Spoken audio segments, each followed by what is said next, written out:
So, the key is time is precious. Now let me give you Bill Bailey's description of time. Life is not just the passing of time. Life is a collection of experiences, their frequency, and their intensity. Life is not just watching the clock tick away. Life is a collection of experiences, their intensity, their frequency. Whatever the span of your life turns out to be, here's what you want to fill it up with: experiences and the intensity of those experiences. But now let's talk about the management of time. When should you start the day? As soon as you have it finished. Plan the day the best you can, leaving plenty of room for improvising and surprises and all the stuff that happens during the course of the day. But if you've planned a good, productive day, now you start that day, you can't believe how much more valuable your time will be. Don't start the day until you have it finished. Now here's the next one. Don't start the week until you've had it finished. Now to lay out a week is a pretty good challenge. Next, don't start the month until you have it finished. The places to go and the people to see and the productivity and the sales and the customers and the development and all the rest of what you want to accomplish during the course of 30 days. Don't start the month till it's finished. And then here's the big one. This is really challenging. Don't start the year until you have it finished. To the best of your ability. It can't be finished like minute by minute. But in terms of the sweep of what you want to accomplish, make sure that that's set and ready to go by the time January 1st rolls around. Now, jot this down. Approaches to the management of time. Here's the first one. Ignore the subject. I mean, that's good advice. Don't let anything overly bug you. Because remember now, you don't have to do anything. Someone says, well, I got to get a handle on my time. The answer is no, you don't. If you want to let it all go, you can let it all go. I mean, this is good advice. Somebody says, you ought, you ought, you ought. Jot this down. Ignore all the you oughts or you should. Only if they're giving general information. We should. It's better to say if you're teaching, we should. Not you should, we should.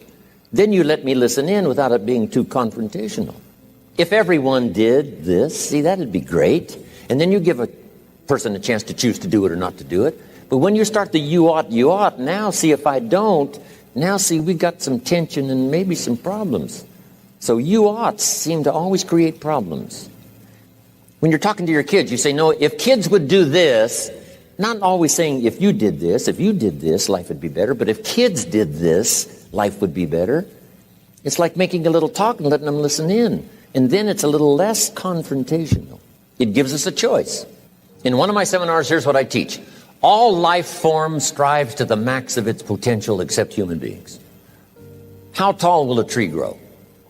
As tall as it possibly can. You never heard of a tree growing half as high as it could. No, trees don't grow half. A tree drives its roots as deep as it can, reaches as high as it can, produces every leaf it can, every fruit it possibly can. To the max. Every life form strives to the max, except human beings. Now, why not human beings? Jot this down. You've been given the dignity of choice. You're not a robot. You don't have to repeat this year the same as last year. You can tear up last year's plan, develop a new plan. So, the dignity of being a human being. Now, here's the choice on being a human being. To be part of all we were meant to be, or to be all.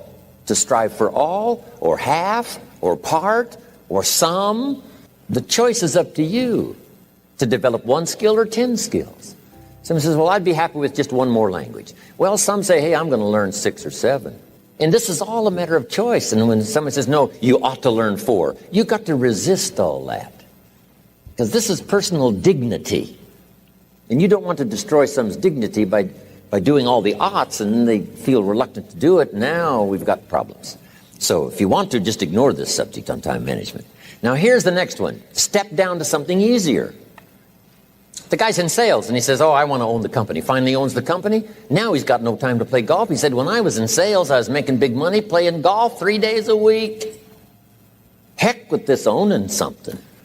Heck with managing. My life was never my own after I started to manage. I'm going back to sales. See, this is the key. If you're getting too pressed, you might consider stepping down to something with a little easier time pressure. Next key to time management, and that's work longer and harder. But see, there's a limit to that. I almost lost my health the first year. I went so crazy about personal development and achievement. I just went bonkers. You know, I told you I was skinny, but at the end of that first year, I was a walking shadow. And then it suddenly occurred to me, what if I got rich and too ill to spend it? I mean, that was a shocker. So I started, developing a little more reasonable, because I said, if 12 hours won't do it, I'll work 14. If that won't do it, I'll work 18. I mean, how many hours it takes. And sure enough, it cost me too much. So see, working longer and harder for some might be appropriate. If you're just sitting around not doing that much, this might be good, work longer and harder. But you can only work so hard. Here's the key, not to work harder, but smarter. When you've worked as hard as you can, doing the best you can in terms of physical output in the time, reasonable time. Now here's the ultimate in the management of time, and that is you simply become more skillful. When I first got into sales, I was around people that could get, 9 out of 10, 8 out of 10. And when I first started, I could only get 1 out of 10. But here's what I did. I worked around the clock, so that I would make up in numbers what I lacked in skill.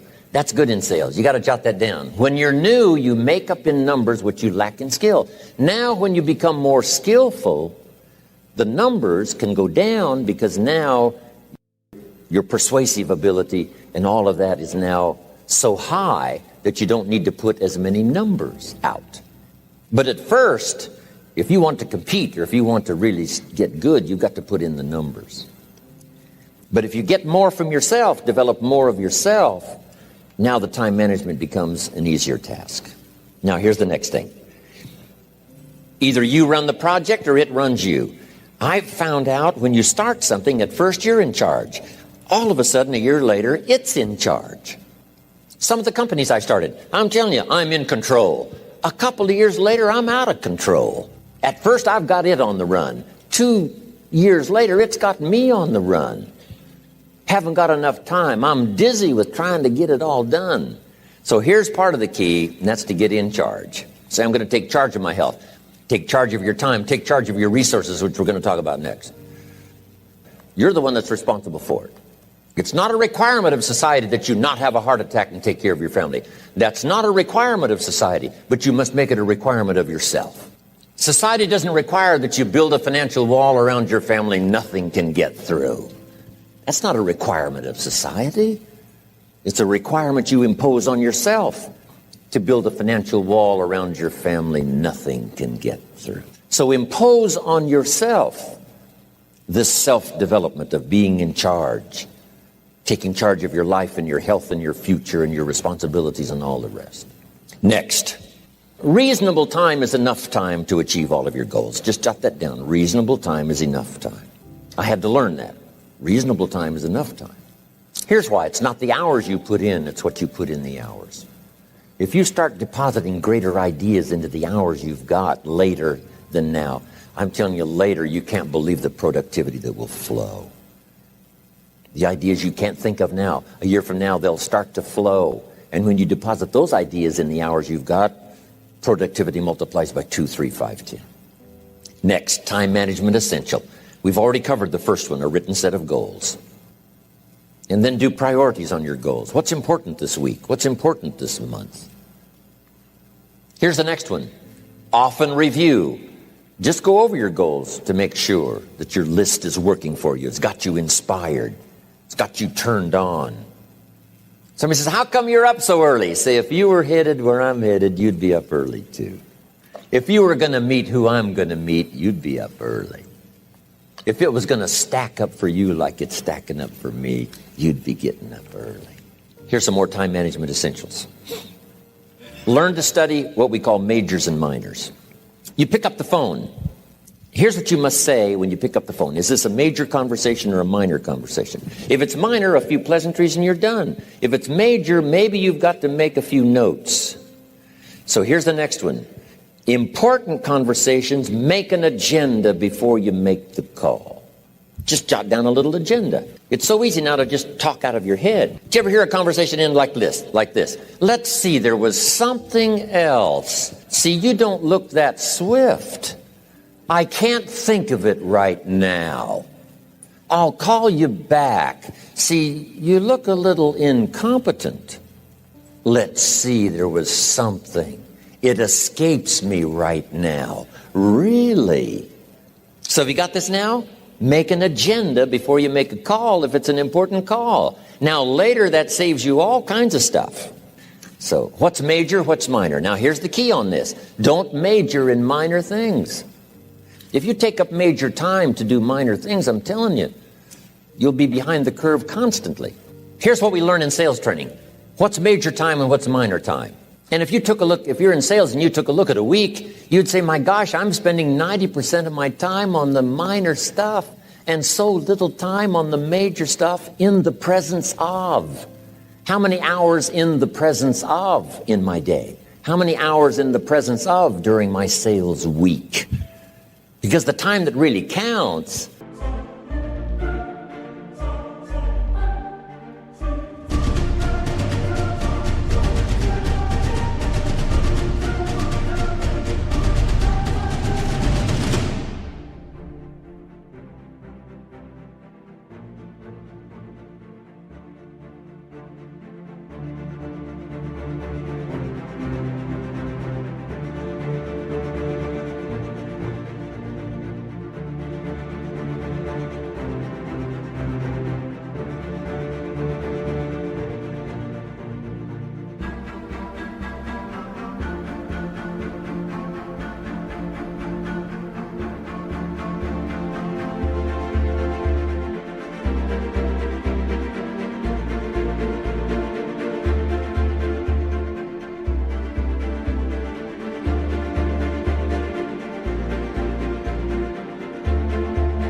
is in the presence of majors and minors. Here's another key time management essential. Don't mistake movement for achievement. It's easy to get faked out by being busy. Guy comes home at night all exhausted, falls in the chair and says, oh, I've been going. Here's the big question. Doing what? It's not the going. Some people are going, and they're doing figure eights. Progress is small. So don't mistake movement for achievement. Now here's a big one, concentration. I had to learn this. All those years ago, I'm in the shower trying to compose a letter. Found it turns out to be a strange letter. So here's what I learned to do. Save the work till you get to the office. Save the work till you get to the work. Don't try to get to the office on the way to work. On the way to work, enjoy the way. In the shower, enjoy the shower. Then go to work when you...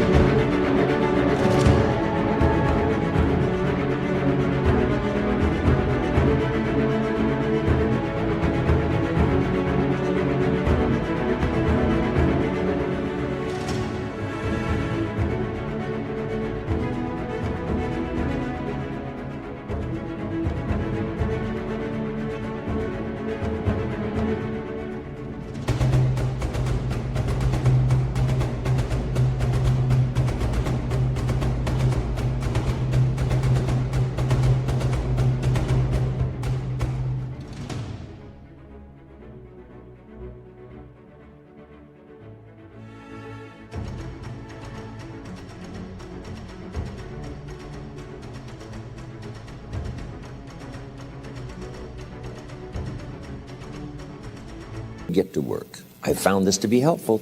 Concentration. Here's another big one. Learn to say no. I'm telling you, in such a social society we have now, it's so easy to try to be a nice person saying yes to everything. Find yourself overloaded. Now you got to call and make the, well, gosh, you know, all the time it takes to back out of something that you said yes to too quickly. Here's what might be better. I don't think so, but if that changes, I'll call you. Little things you can use not to overcommit yourself. My friend Ron Reynolds says, don't let your mouth overload your back. It's a good one. Now, here's a big one on time management. When you work. When you play. Don't mix the two. Don't work at play. I used to take my family to the beach and I would bring my briefcase. I learned not to do that. Or at the beach, I'm saying I should be at the office. Now my family's upset because I'm at the beach and I'm thinking office. Now when I'm at the office, I'm thinking what? I got to get my family to the beach, the beach, the beach. So things are not going too well at the office because I'm thinking beach, and things are not going too well at the beach because I'm thinking office. Here's what I learned to do. At the beach, be at the beach. At the office, be at the office. When you work, work. When you play, play. Don't mix the two. Don't work at play. Now, here's one of the most important ones. Don't play at work. Work is too serious. But I'm telling you, you got to be serious about work because you're parting with a piece of your life for the work you do. Your work costs you a piece of your life. Here's what it's called. Serious business. Not grim, not unhappy, but serious. Here's another key phrase. All work is good.